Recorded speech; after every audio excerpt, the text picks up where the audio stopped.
art of acknowledging the art, seeing the artist behind the art, knowing what triggers the art, seeing the future before it starts. The art of.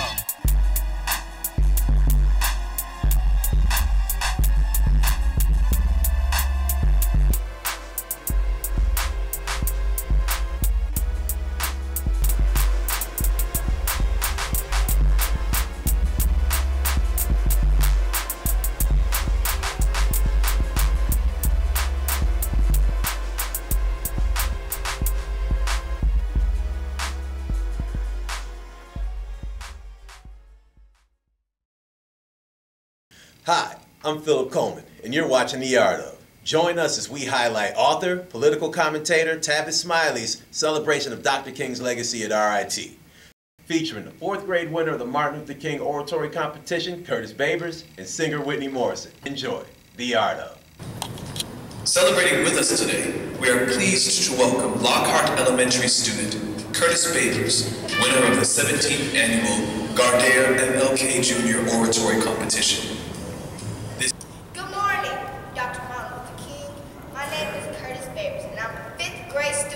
Lockhart Elementary.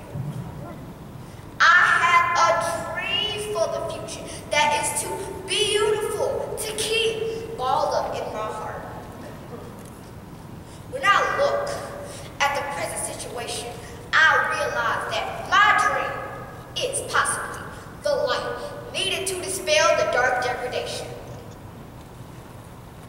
You once said that faith is taking the first step, even when you don't see the whole staircase. Your words inspired me to dream beyond what I can see. And what I see is too terrible for anyone to witness or experience. My campus is located in the heart of 3rd Ward, Houston. When I'm riding at the call of my mom, who is deaf, the scene is very disappointing. I see children walking by 3 or 4 beer stores on the way to school. My dream is to have a state-mandated law stating that beer stores could not be within a 5-mile radius of a school campus.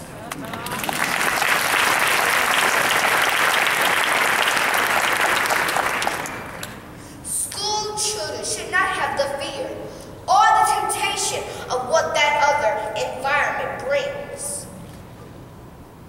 Dr. King, you of all people know the importance of an educated mind. Before the march on Washington, or the bus boycotts, you received a terrific education.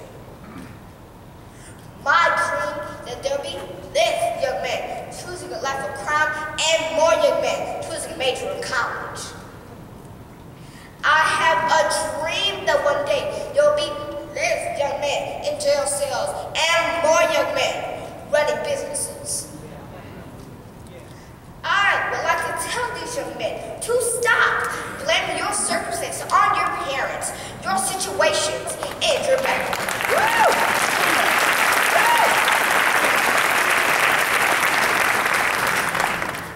Your circumstance does not make you.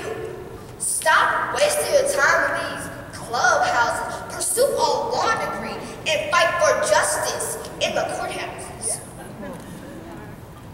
Dr. King, I also have a dream for these young women. I see more half-clothed women than fully clothed women. Come on.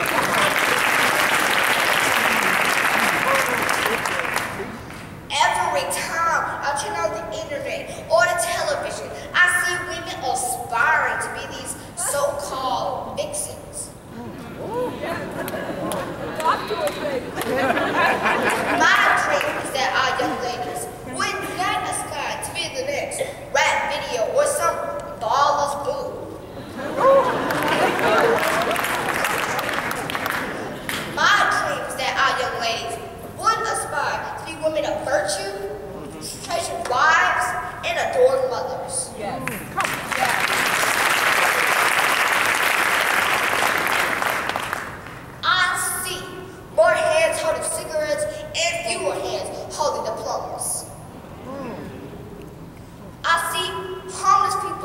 living on the street with no food to eat.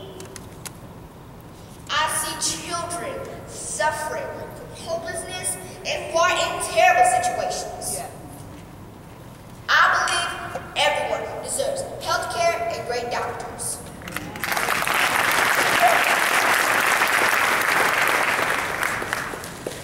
My dream is that no more of God's children will go hungry or suffer dark, dreary nights, wondering how things will turn out. Dr. King, you once said that I have the audacity to believe people everywhere can have 3 meals a day for their bodies, education, culture for their minds, dignity, equality, and freedom for their spirits. I completely agree wholeheartedly. I have a caring heart for all people. It hurts me to see other human beings living in boxes. But as you put it, now is the time to rise from the dark and desolate valley. My dream is that people spend less time on their couches, watch reality television, and more time in a good book, expanding their minds.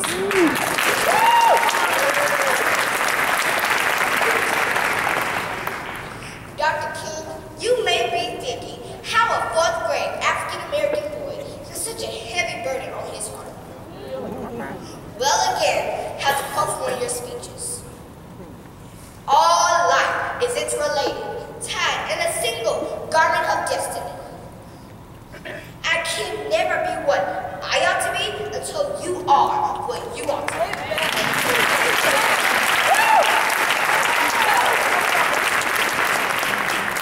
As long as there are more minorities in jail, as long as there are beer stores and drugs in the perimeter of schools, as long as our young ladies are using their bodies for their advancement, as long as there is a single hungry child, I suffer. I can never reach my full potential because I need my fellow neighbors. Difficult and painful as it is, we must walk on the days ahead with an audacious faith in the future. This is my dream for our future, Dr. King. I believe it shall brighten our tomorrows. Thank you for letting me share my dream with you.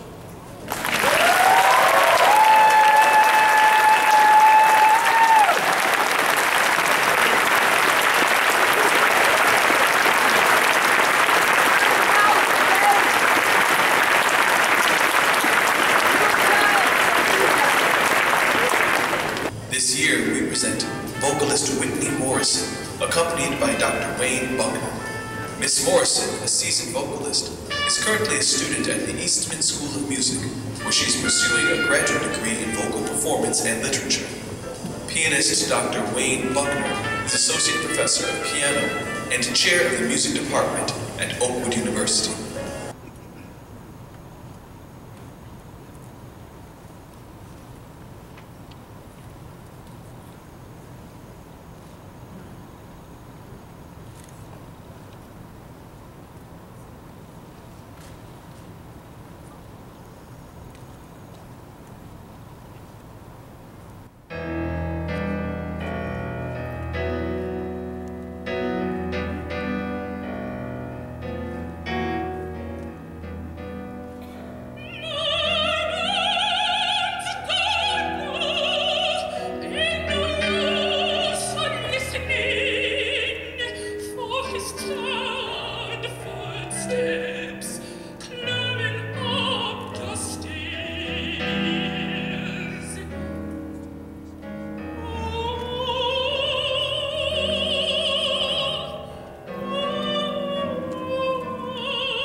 our keynote speaker, Tavis Smiley. Renowned philanthropist, entrepreneur, and television and radio talk show host, Mr. Smiley can be seen interviewing dignitaries and cultural icons on PBS's Tavis Smiley and heard on Tavis Talks and Smiley and West. Mr. Smiley has been a champion of civil rights and socioeconomic equality in the United States. He is the author of 16 books, with his forthcoming book entitled Death of a King, the real story of Dr. Martin Luther King Jr.'s final year, to be released in September 2014. All these years later, how seriously we take his legacy determines the very fate and future of our very democracy. King's life ultimately was about justice for all, service to others, and a love that liberates people. That's his life in a nutshell. Justice for all, service to others, and a love that liberates people. Now, in his lifetime, there were three specific things that Dr. King was trying to get us to focus on so that we could, in fact, save our democracy. It is interesting to me, as I write this book on Dr. King now, which I'll talk a bit about. The good news is that because I'm still working on it, you get some of this stuff early here in Rochester. But it is fascinating and interesting and altogether depressing for me to consider that those three issues that Dr. King was trying to get us to focus on, rather, with a laser kind of focus. Those three issues are the very issues that we are wrestling with today. King called these three issues the triple threat. The triple threat. Racism, poverty, and militarism. Racism, poverty, and militarism. Racism, poverty, and militarism. So don't tell me that Dr. King wasn't a prophet. I tell my Negro friends all the time, my black friends, who I see rocking these t-shirts with Obama and King on the t-shirts. They got t-shirts with Obama and King and hats with Obama and King and anything you can sell with Obama and King on it. We sold a whole bunch of that merchandise during the first inauguration. A little bit less, I think, in the second inauguration for different reasons we won't get into today. But a lot of people rocking those t-shirts and memorabilia. I suspect products that will become memorabilia of King and Obama on the cover, on the front. Let me be clear about this. Barack Obama is a good politician. He's a really good politician. But he's a politician. And Martin King was a prophet. And as well-intentioned and as well-meaning as you are, please don't ever get those two things twisted. A prophet is one thing, a president is another. Both. Let me go no further so you tweet this right now. Get it right, blog it right. I've been hanging on for 6 years. I can handle it, but get it right. A prophet is one thing, a politician or a president is another. And don't get those two things twisted. Amen. The prophet's responsibility is to tell the truth. Amen. To be constant in season and out of season. To tell the truth whether they want to hear it or don't want to hear it. To tell the truth when they agree with you and when they disagree with you. Your message cannot be poll tested. All right. You're not trying to build consensus. You're trying to lead. And we live in a world now where our fundamental definition of leadership is so twisted. I spoke to a group the other day about the issue of leadership, and I said to them, if you call yourself a leader and you look behind and ain't nobody following you, you just out for a walk. You just out getting some exercise. So everybody wants to call himself or herself a leader. But let me offer you right quick, I'm gonna jump ahead, but let me offer you a definition, my definition of leadership. And I believe for all the books that you'll ever read, and for all the shows that you'll ever watch, and for all the seminars that you'll ever pay for, I believe this is the best definition of leadership you'll ever come across is mine. And it comes with a money back guarantee. I don't care what your profession, your calling, your avocation, your purpose is in life. If you would be a leader, wrestle with this definition right now. Marinate on this beyond our gathering today. Here's my definition of leadership. You can't lead folk unless you love folk. can't save folk unless you serve folk. Say that one more time. It's easy to remember. The alliteration works. You can't lead if you don't love, and you can't save if you don't serve. That's it. You got it. You can't lead people if you don't love people. And you can't save people if you don't serve people. By that definition, a whole bunch of folk who call themselves leaders today, they're failing the test. Because love simply means that everybody is worthy just because. Say that again. Love just means that everybody is worthy just because.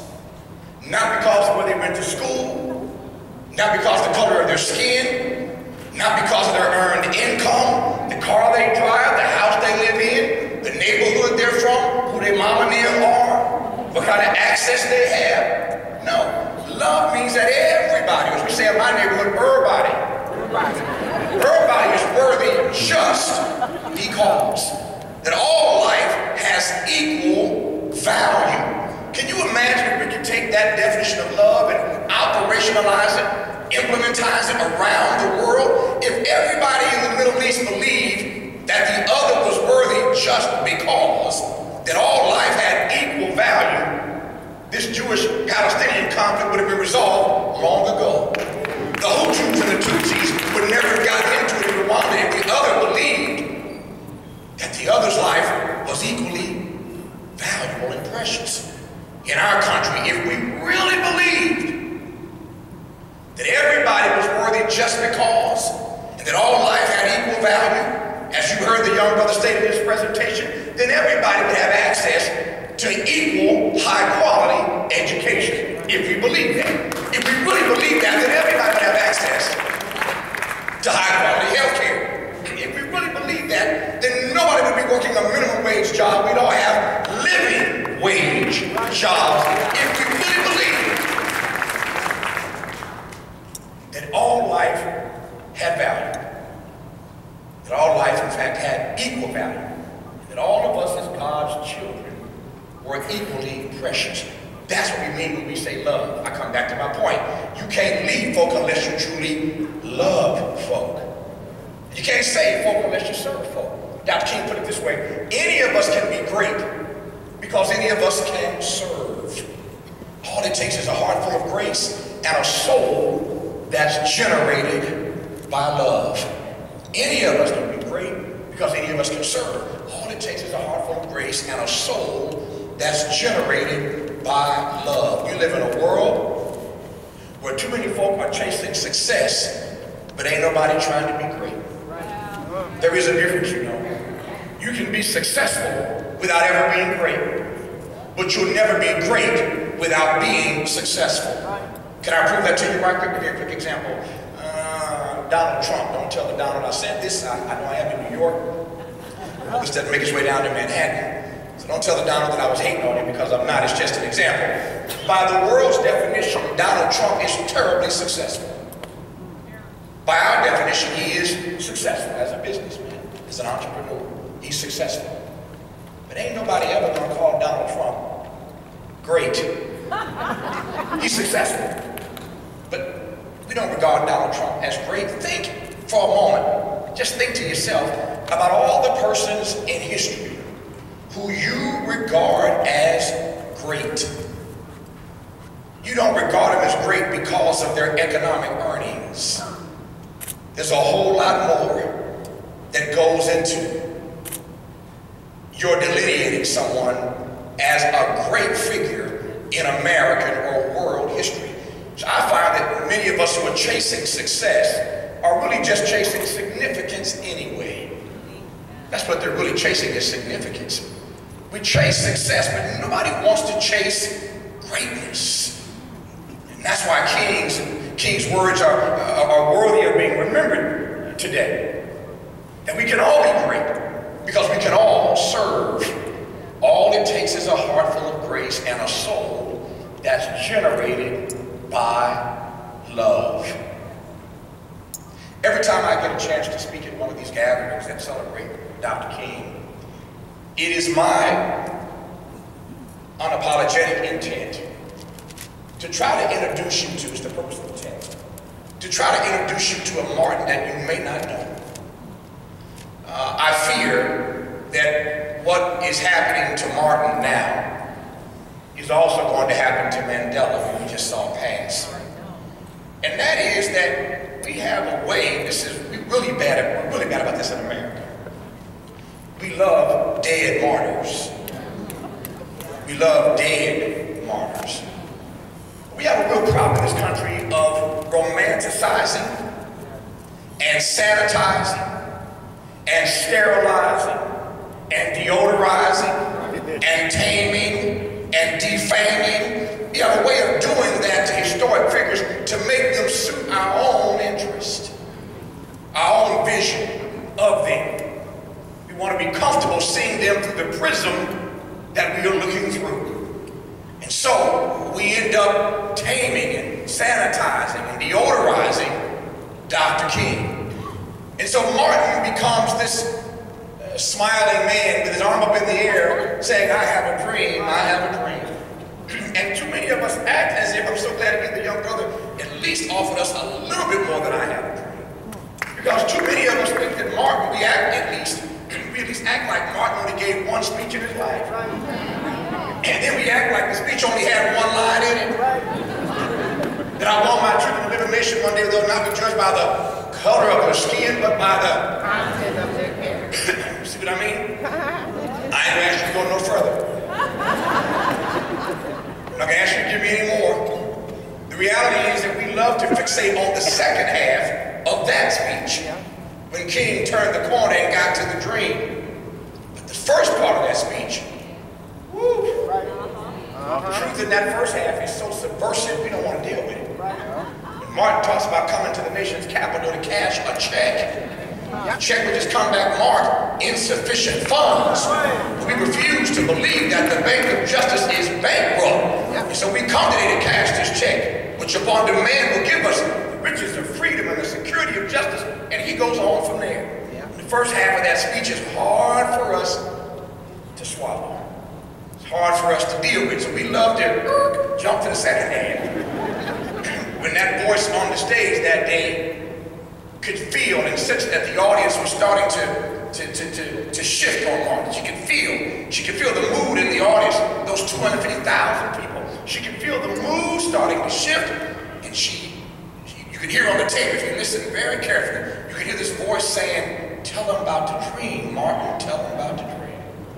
She had heard Martin talk about this dream before on the tape, because she feels that audience starting to shift just a little bit. She tells them, tell them about the dream, Martin, tell them about the dream. That voice was the voice of Mahalia Jackson. Wow. Tell him, Martin King, tell them about the dream, Martin. I've heard you talk about it before. Tell them about the dream. And Martin King takes his prepared script, balls it up, puts it in his pocket, and he goes into that dream. He starts freestyling, as we say in my neighborhood. He starts freestyling about that dream. It goes on to become, obviously, one of the greatest speeches in the history of the world, I believe, not just in this nation, one of the world's greatest orators. That's the only thing about Martin King that we really know when it comes to what he had to say to us. A few of us might know that the night before he died in Memphis, he gives this mountaintop speech. You know a little bit of that. I've been to the mountaintop and I've looked over and I've seen the... We got that already. So we got two refrains. From a guy who traveled every day and gave 3 or 4 speeches every day for all of his adult life. From the age of 25 till he's dead at 39, he's speaking multiple times a day, and we basically know 2 refrains of what he had to say. At the risk, again, of unsettling you and unhousing you and dis-easing you, let me ask you in the time I have left to strap yourself in. Because I want to tell you about the Martin that you don't know. Before I tell you about that, Martin, I want to tell you why it's important that you understand the complexity of the man and that you see him in full view. It is important, again, because we have too many politicians and others who use Dr. King. They use it. Everybody's quoting Martin, but ain't nobody trying to be like Martin. Because the standard is so high. The standard is so high. Dr. King said all the time that life's most persistent and urgent question is, what are you doing for others? Yeah. Life's most persistent and urgent question is, what are you doing for others? When Martin King, let me put it this way. The Martin Luther King Jr. that I love the most, as we share today in these expressions of Dr. King, the king that I love the most is not the king of the Montgomery bus boycott. The king that I love the most is not the king of I Have a Dream at the March on Washington. The king that I love the most is not even the king of the Civil Rights Act or the Voting Rights Act. He was instrumental in getting passed after the March on Washington. That's not the Martin King that I love the most. I don't even love the Nobel Peace Prize winning Martin King the most. I love all those Martins, those iterations of Martin. But the Martin that I love the most is the one who, on April 4th, 1967, went to Riverside Church in New York City and delivered a speech that would become the most controversial speech of his entire life. The speech was called Beyond Vietnam. And Martin King comes out against the war in Vietnam. He didn't just come out against the war in Vietnam, but he calls the United States in 1967, this Negro, this black man, had the temerity to call the United States of America the greatest purveyor of violence in the world today. The greatest purveyor of violence in the world today. That's Martin King. Martin King goes on to advance in that speech that if we don't get serious about dealing with this triple threat of racism and poverty and militarism, then our democracy is not just dysfunctional, but our democracy one day is doomed. This democracy cannot survive if we don't get serious about these issues, racism, poverty, and militarism. Martin makes the point that he loves the children of this country just as much as he loves the peasants and the children of Vietnam. So Muhammad Ali is catching hell and losing his belt as the world champion because he won't go to Vietnam and fight. So I love Ali. He's my favorite athlete of all time. Not just because he was so amazing in the ring. He was the greatest of all time in the ring. But I love him more not for his exploits in the ring, but because he had the courage to say, keep asking me no matter how long about the war in Vietnam, I sing this song. Ain't nobody ever called me a nigger, especially not to Viet Cong. That's Muhammad Ali. Muhammad Ali says, I'm not gonna go to Vietnam and fight and kill people who I don't have a quarrel with. It just doesn't work for me. So you see what happens to Muhammad Ali. You know that story rather well. Ali gets stripped of his belt, and the story goes from there. That case goes all the way to the Supreme Court. He ultimately wins. He gets his belt back, and he goes on to win the championship belt 3 or 4 more times in his career. I love Muhammad Ali. That's what happens to Ali. Dr. King doesn't have the longevity of years that Muhammad Ali has. King gives this speech Beyond Vietnam on April 4, 1967. And literally 1 year to the day later, April 4, 1968, they shoot him dead. April 4, 67, the most controversial speech of his life. April 4, 68, Dr. King is dead, a year to the day later. But the Martin that I love the most is the Martin who showed us who he really was in that year. I know it's hard for us to imagine, given all the monuments and all the holidays and the streets and the schools and all these annual celebrations that bear his name, but let me tell you what happened to Martin King on April 4, 1967. When he gave that speech the very next day, every newspaper in the nation turned on Dr. King. Right. What I argue in this text is that James Earl Ray may have pulled the trigger, but that all of us are complicit in the killing of King. The media is complicit, the government is complicit, white folk are complicit, and yes, black folk, we complicit too. Hold on, I'm coming to that. But quote Sam and Dave, hold on, I'm coming. Did that just a second. Martin comes out with this speech. The very next day, every newspaper in the country turns on him. The Washington Post and the New York Times say that he has outlived his usefulness. He is a discredit to his race. He is a traitor to the nation. Now, this is the Washington Post and the New York Times. Liberal newspapers. I don't need, quote, the conservative editorial boards. If the Times and the Post are framing him this way, imagine what the other papers are saying. But the next day, every major paper in the country comes out against Dr. King. So the media turns on him. In fact, the last poll in his life, the Harris poll, the last poll in his life, I know you don't believe this stuff, but it's real. It's hard to fathom.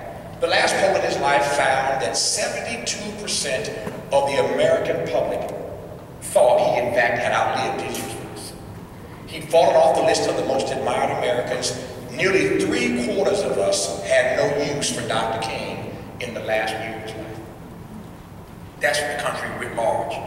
Inside of Black America, 57% of Black folk were through with Martin King. 57%. And that's not including the ones who wouldn't even respond to the pollster's question. So it's probably higher than that. On the record, 57% of Negroes are done with Martin King. This is the Martin King who had fought and had dogs sicked on him and water hoses turned on him and sat in rotten jail cells and had been stabbed in New York City and almost died when a deranged woman hit him in his chest. It was a matter of a half an inch away from his aorta. If that blade had punctured his aorta, he would have died in his own blood. As a matter of fact, one of the great speeches Martin King ever gave, when he finally got out of that hospital, he gave a speech and the title was, "If I Had Sneezed." Because the doctors told him that if he had just sneezed, that blade would have shifted, punctured his aorta, and he would have died drowning in his own blood. This is the Martin King that's fought for the Civil Rights Act and for the Voting Rights Act. This is our leader, and yet 57% of us have turned against Dr. King, and 3/4 of the American public have turned against Dr. King. So the media has turned on him. White folk have turned on him. Black folk have turned on him. The government has turned on him. LBJ disinvites him to the White House. Martin King get into the White House. They instruct all of their surrogates to go after Dr. King. So all the friends of the president are turning on Dr. King. I noticed at the speech y'all came to hear today, but as my preacher says on Sunday morning, stay with me, I'm going somewhere with this. Everybody turns on Dr. King. The White House sends their surrogates to go after him. So you can imagine, as we see today, all the White House surrogates are hitting all the Sunday morning talk shows. And they going on MSNBC, and they going on Fox News, and they going on CNN. They're spinning for the president. They spinning for the White House. The president is humiliated and embarrassed. Lee Baker said, "Martin is Negro, I have been your friend. I'm the one that got the Civil Rights and Voting Rights Act. How dare you do this to me?" You know what Lyndon Johnson did? He did what, well, I'm gonna leave that alone. What he did was, he sicked some Negroes on Martin. Can I tell you the truth? Can I keep it real? When you read what Roy Wilkins, the head of the NAACP, said publicly about Dr. King, it's going to bring you to tears. When you read what Whitney Young, the head of the Urban League, said about Dr. King, it's going to mess you up. When you read what Thurgood Marshall, the U.S. Supreme Court Justice, first Negro on the court, when you read what Marshall thought and said about Dr. King, it's going to mess you up. When you read what Carl Rowan, who was, if I can say this with humility, he was the Tavis Smiley of his era. He's the guy that's on the Sunday morning shows and on public television. He's the guy making all the media rounds. He's the black journalist of note. Carl Rowan tore into Dr. King. He wrote a piece in Reader's Digest that is the nastiest, most vitriolic piece I've ever read about Dr. King. This is what happens to Dr. King just because He told the truth about racism and poverty and the militarism. But the leaders of our nation were basically saying to him, was, Negro, we have let you run in this lane right here. I'm in a field house, ain't I? We let you run in this lane right here. But you done lost your mind. Negro, if you think that we have given you permission to run in any other lane, we have made you the HNIC. You are the head Negro in charge. But that's all you're ever going to be. We have not given you permission to talk about foreign policy. We have not given you permission to talk about budgets and how our money ought to be spent. Martin said that the bombs that we're dropping in Hanoi are landing in the ghettos of America. Yes, it is. Martin said that budgets are moral documents. Budgets are moral documents. If I can quote that great philosopher, Jay-Z, you can say what you say, but you are what you are. And when you put your budget on the table, we get a chance to see what your priorities are, and we have a better understanding then of who you really are. So, the media turns on. The government turns on. The White House turns on. The bourgeois elite Negroes turned on him. Because now you're angering the president, who is our friend. How dare you, Tavis? I mean, Martin.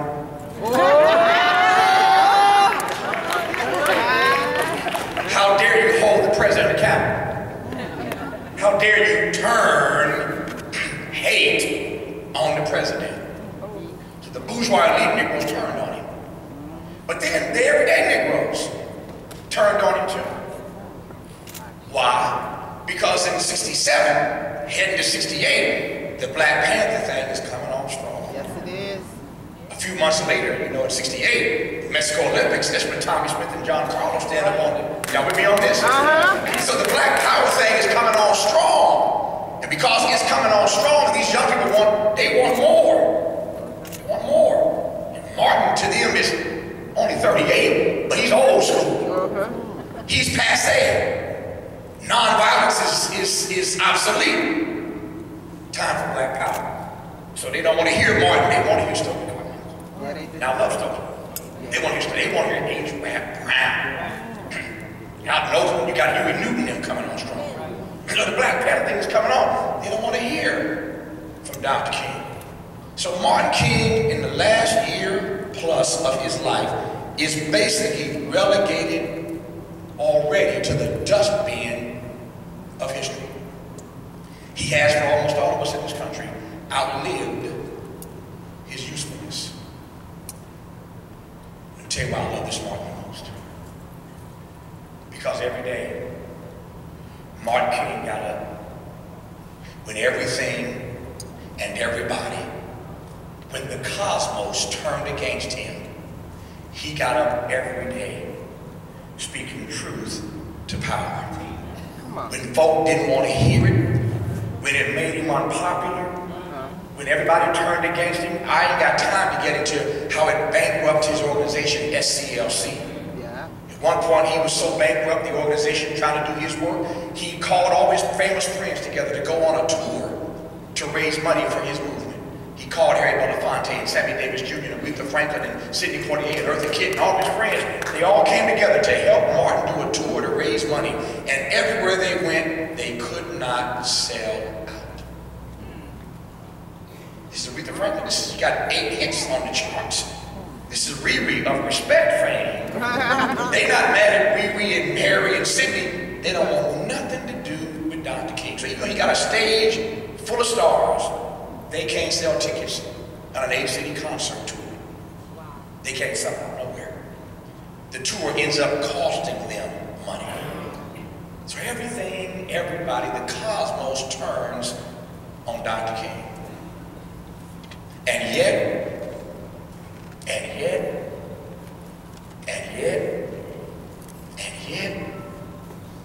50 years later, almost 50 years later, here we are at RIT. Here we are in Rochester, New York. a city that had its own experience, as you will. We're going to talk about it tonight. I'm glad to be here. I'm talking today, I'm going to learn tonight. 50 years after the riots in this town, 50 years later, it wasn't just Rochester burning. Watts out in LA where I live burned, and Detroit burned, and Newark burned, and cities were just imploding around the country. Because folk had had enough. They were like Fannie and Haman. They were sick and tired of being sick and tired. They'd had enough. And the cities were just imploding. The black pain and the black suffering. They couldn't take it anymore. But they turned on their leader. Because the truth about poverty and racism and militarism was just too subversive. So here we are, almost 5 decades later. And the only Negro I know with a holiday. Hello. Hello. All these years later, only Negro I know with a monument. Hello. Postage stamp. Hello. They killed this Negro and then put him on a postage stamp. Go ahead. Killed him and gave him a monument. Killed him and gave him a holiday. Are y'all with me on this? Church say amen. Just checking, make sure y'all still with me. Truth prevails. Truth Amen. prevails. Truth prevails. Martin never took the time, never felt the need to run around trying to defend himself. He just told the truth. When you seek the truth, and you speak the truth, and you stand on the truth, that's all we need to do. All right. I tell folk all the time that we don't all wake up at the same times. Your alarm may go off at 4:30, yours may go off at 5, yours at 5:30, yours at 6, yours at 7, yours at 8. Some folk don't ever wake up.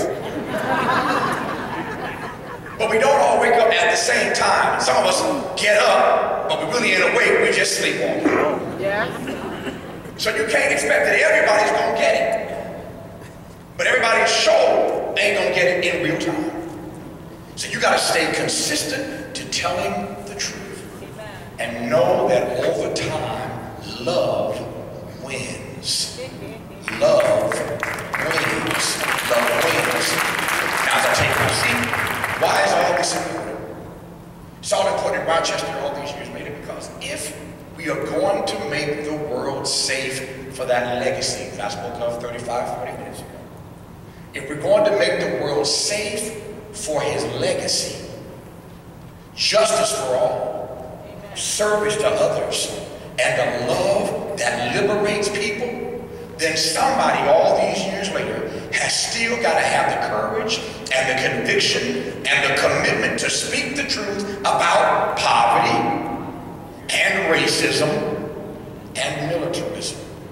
Because that triple threat still threatens to tear this democracy apart at its very fabric.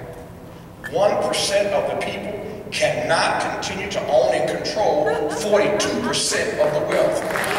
In the 400 richest Americans own and control wealth equal to the bottom 150 million of us, something is wrong. Those numbers are not sustainable in a democracy. This gap between the rich and the rest of us, this growing gap, this exponentially growing gap, is not sustainable. You saw the report from Oxfam this week? The 85 wealthiest persons in the world, 85 individuals in the world, own and control wealth equivalent to the bottom 3.5 billion people in the world. 85 individuals, 3.5 billion folk. These numbers are not sustainable. And so at some point, like Martin, if we don't have a commitment to telling the truth, whether they want to hear it or not, our democracy is doomed. That's why I said a few minutes ago that the future of this democracy is inextricably linked to how seriously we take the life and the legacy of Dr. King. Just trying to connect these dots where I started and where I'm ending. That's why our democracy is linked to his legacy. Are we going to get serious about these challenges? Let me say right quick, with all due respect to the president, and all the other leaders who are finally, 5-6 years later, finally getting around to talking about income inequality. Thank you. Glad you finally got there. But I don't like this nuance. You take this and think about it a little bit later. I don't like this nuance that now we want to talk about income inequality. And can't nobody say poverty. Poverty. Income inequality means that some folk have more and some folk have less. Got news for you. It's always going to be that way. Some are going to be rich, some are going to be less rich. Tweet it right. Facebook it. Blog it right. My point is this. Income inequality is real. Don't get it twisted. It's real. There's something wrong in a nation where the CEO pay off the charts. And we can't raise pay for everyday workers. Exactly. CEOs making more than ever, everyday workers. The president has to use his own pen, which he should have done 5 years ago.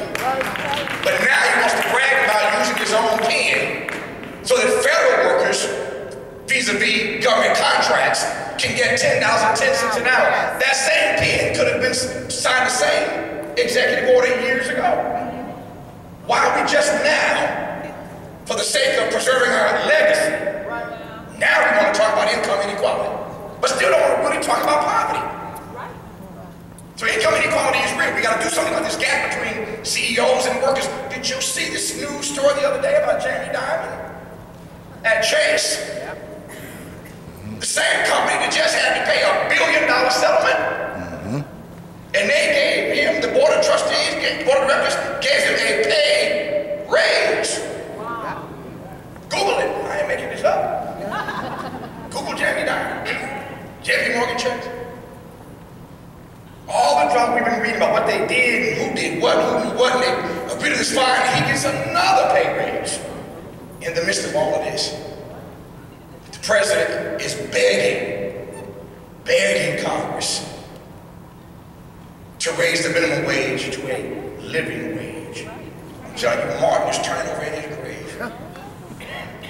He'd have to be humbled. He's an humble guy. He'd have to be humbled at all these celebrations and monuments and namings and holidays, and he'd have to be humbled by that. But if you know Martin, like I'm getting to know Martin, the pain in his heart, that all these years later we will celebrate him. Put it this way. We can celebrate the man, but we don't really want to hear his message. We can celebrate the man, but don't really want to engage his methodology. That's a tragedy. So it's time for people to know the truth about the real Martin King and what happened when he got to that point in his life where it was no longer just about civil rights, C-I-V-I-L. That nigga started talking about silver rights, S-I-L-V-E-R, and economic rights and wealth redistribution and restructuring our budgets and how we make decisions. We tuned him out. We tuned him out. And yet, Martin had this to say. Cowardice, ask, is it safe? Expediency, ask, is it politic? Vanity, ask, is it popular? But conscience, ask, is it right? And every now and then, we must take positions that are neither safe, politic, comfortable, or convenient. But we do it because our conscience tells us that is right. If our individual and collective consciences are not telling us in this moment that to save our democracy, somebody had better start holding somebody accountable, that somebody had better start telling the truth whether folk want to hear it or not, that somebody had better understand that if you're going to be a leader, you better start loving these folk and serving these folk and telling these folk the truth. Because when you love folk, you tell them the truth.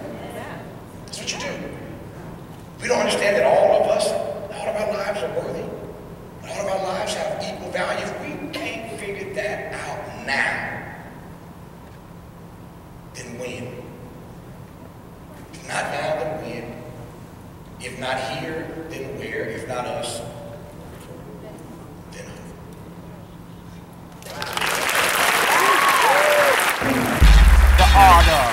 knowledge in the art, seeing the artist behind the art, knowing what triggers the art, seeing the future before it starts. The art of